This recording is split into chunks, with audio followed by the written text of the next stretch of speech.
Praise the lord. ఈరోజు దేవుని వాగ్దానము. ఆపత్కాలమున నీవు నన్ను గూర్చి మొర్రపెట్టుము, నేను నిన్ను విడిపించెదను. కీర్తనల గ్రంథము 50వ అధ్యాయం 15వ వచనం. ఈ వాక్యం ద్వారా మనం తెలుసుకోవాల్సిన విషయం ఏంటంటే, ఈ కీర్తనను ఎవరు రాశారు అని కనుక మనం చూసినట్లయితే దైవజనుడైన ఆసాపు ఈ 50వ కీర్తనను రాశారు. ఆసాపు యథార్థంగా దేవుణ్ణి స్తుతించాడు. తనకు అప్పగించిన దానిని నెరవేర్చాడు.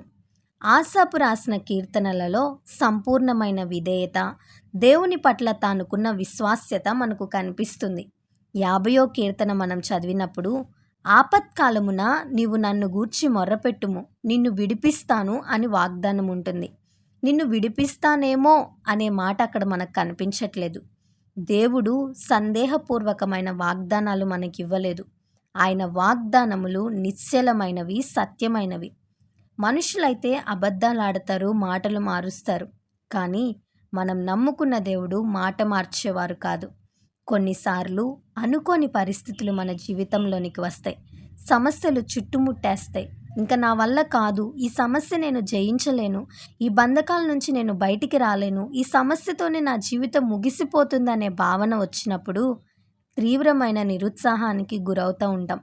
అలాంటి సందర్భంలో దేవునిని ఆనుకోగలిగితే, దేవుని వైపు చూడగలిగితే, సర్వమును తన నోటి మాట ద్వారా కలుగు చేసిన సర్వ సృష్టికర్త మీద మనం ఆనుకోగలిగితే ఆయనే మనల్ని విడిపిస్తాడు.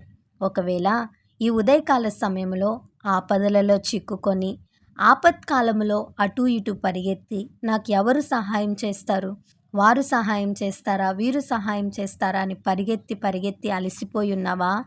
దేవుని వైపు చూడు. ఆయన పాదాల దగ్గరకు రా.